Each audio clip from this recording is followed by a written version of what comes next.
Good morning, students. I am Shilpa Gupta from Mangilal Rumta 10+2 School, Chaivasa, and I'm going to teach you Standard 12 Core English, and the book is Flamingo. Here, the first poem is My Mother at 66. This poem is written by poetess Kamala.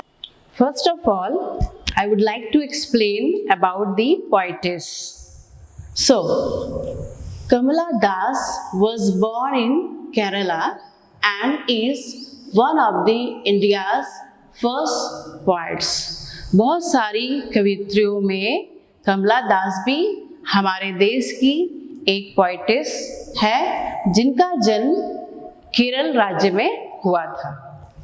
Her subject matter is basically related to her personality, which is beautiful, sensitive, bold, and tormented. These are the aspects of her personality about which she writes in her novels and short stories. External factors do not reflect in her writings. Her writings bring out her true inner feelings. Her favorite poem is Composition. जैसा कि आप देख रहे हैं इस line में poetess बाहरी चीज़ों, बाहरी विषय वस्तु पर नहीं लिख के अपनी जो आंतरिक फीलिंग है, भावनाएं हैं, उन विषयों पर फोकस करके अपनी लेखन कार्य को करती है. In the poem My Mother at 66, she talks about her mother. अपनी माँ के बारे में इस कविता में पोएटेस हमें बता रही है. This poem is basically on mother-daughter relation and the poet shares her feelings for her mother. ये कविता जो है एक माँ और एक बेटी के आपसी रिश्ते के ऊपर आधारित है. Some more things about the poetess. Kamala Das is a well-known poetess of India. जैसा कि हमने देखा हमारे देश की एक जानी मानी कवित्री है कमला दास. Her works are known for their originality. वास्तविकताओं के लिए उनके लेखन कार्य जाने जाते हैं. She has published many novels and short stories. बहुत सारे novels और short stories उन्होंने कई भाषाओं में पब्लिश किए हैं. She is a sensitive writer. एक भावुक प्रकृति की लेखिका वो रही है. Who explains about human relationships. मानवीय मूल्यों और रिश्तों के बारे में उनके कार्यों में वर्णन हमें मिलता है. She comments on the feeling of pain and ache of one feels for the aging parents. वह दर्द और वो भावनाएं जो एक एजिंग पेरेंट्स के बारे में हम सोचते हैं, इस भावना को यहाँ व्यक्त किया जा रहा है. Students, now we will go through the lines of the poem. See here. Driving from my parents home to Cochin last Friday morning. इस कविता को कवित्री जो हमें एक्सप्लेन कर रही है वो खुद के बारे में बता रही है कि जब वह ड्राइविंग करते हुए कोचिन, जो कि एक शहर है, उस शहर में वह ड्राइव करते हुए अपनी माँ के साथ जा रही है और वो दिन है फ्राइडे का और टाइम है मॉर्निंग का. I show my mother beside me. मेरी माँ मेरे बगल में ही बैठी है. Dose open mouth, her face ashen like that of a corpse. ऊँघता हुआ नींद में उनकी माँ का चेहरा, मुंह उनका खुला हुआ, फेस एशन मुरझाया हुआ, लाइफलेस एंड कलरलेस। इस तरह का वर्णन वह अपनी माँ के बारे में यहाँ कर रही है, जो कि फाइनली एक कॉप्स की तरह दिखाई दे रहा है। Corpse means just like a dead body, and realize with pain, दर्द से भरा हुआ, that she was as old as she looked। कौन सा दर्द? वही दर्द जो उनकी माँ के बुढ़ापे को देखकर वो कवित्री फील कर रही है। Looked, but soon put that thought away। थोड़ी देर के लिए उस सोच से कवित्री बाहर आती है, and looked out, और बाहर देखती है at young trees sprinting, हरे भरे पौधे जिन्हें वो क्रॉस करते हुए देख रही थी। The merry children spilling out of their homes, बच्चों को खेलते हुए देख रही थी। But after the airport security check, और वो वक्त आ जाता है जब पोइटिस एयरपोर्ट पहुंच जाती है। स्टूडेंट्स, आपको पता होगा एयरपोर्ट पे जब हम लोग जाते हैं तो वहाँ पे सिक्योरिटी चेक भी होता है। So she was going through that security check, standing a few yards away, कुछ दूर अपनी माँ से वो खड़ी थी।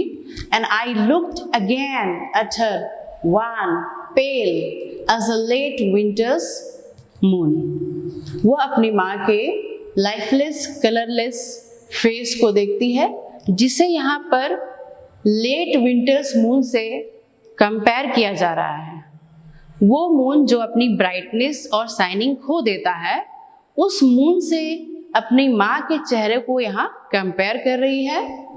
And felt that old familiar एक्ट, माई चाइल्डहुड्स फियर। और वो बचपन से जो दर्द, जो पेन उसके अंदर था, वो डर था कि हाँ, एक दिन कहीं मैं अपनी माँ को खो ना दूँ। बट ऑल आई सैड, उस दर्द को छिपाते हुए वो अपनी माँ से कहती है, सी यू सून अम्मा। अम्मा वर्ड जो है माँ के लिए आता है। वो अपनी माँ से कहती है कि माँ, मैं फिर आपसे मिलूंगी। ऑल आई डिड, और वो अंत में क्या करती है? वो smile and smile and smile, सिर्फ अपनी एक मुस्कुराहट के साथ अपनी माँ को विदा देती है।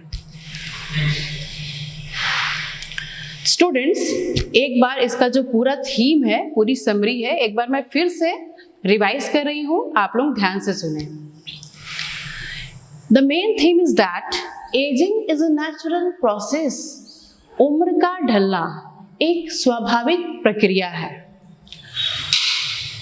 Once the poet went to visit her mother, she was on her way back to the airport to return to Cochin।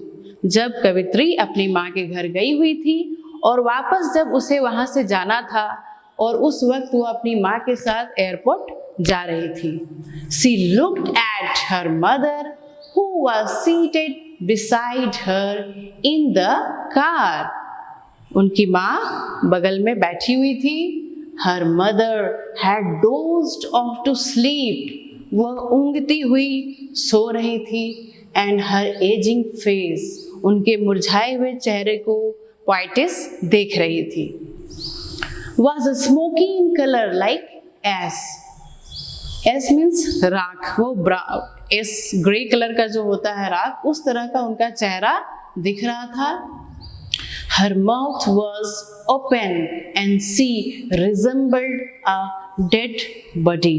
एक मृत शव के समान उनका चेहरा, उनकी पूरी शरीर जो है दिखाई पड़ रही थी। But quite realized that her mother was old। ये महसूस हो रहा था कि हाँ, उनकी माँ अब बूढ़ी हो चुकी है।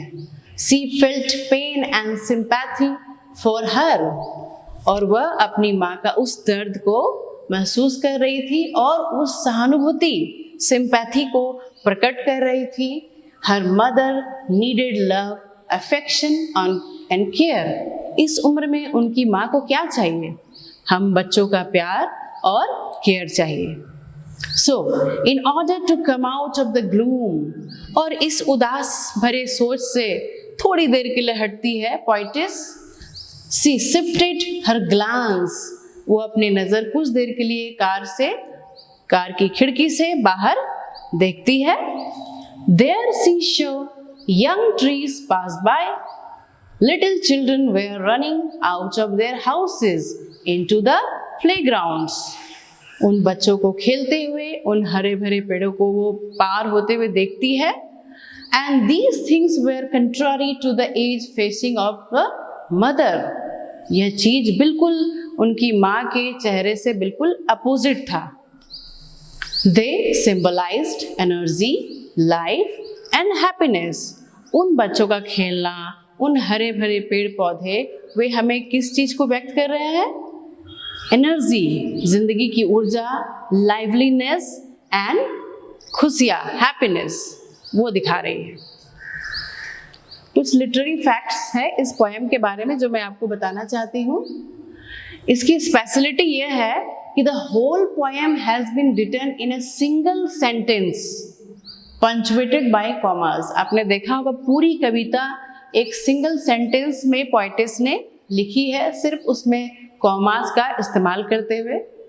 और दूसरा जो लिटरेरी टर्म है यहाँ पे फिगर ऑफ स्पीच, एक फिगर ऑफ स्पीच यहाँ इस्तेमाल हुआ है जिसे हम कहते हैं सिमिली। सिमिली क्या है students? A simile is a figure of speech that makes a comparison. Simile वह फिगर ऑफ स्पीच है जो किसी तुलना का वर्णन करता है, जो किसी चीज से तुलना करता है। Showing similarities between two different things, जब दो चीजों के बीच में हम समानता दिखाते हुए कंपेयर करते हैं तो उसे हम लिटरेरी टर्म्स में सिमिली कहते हैं। जैसे इस कविता में कंपेयर किया गया था उनके मदर के फेस को as a late winter's moon, तो this is an example of simile.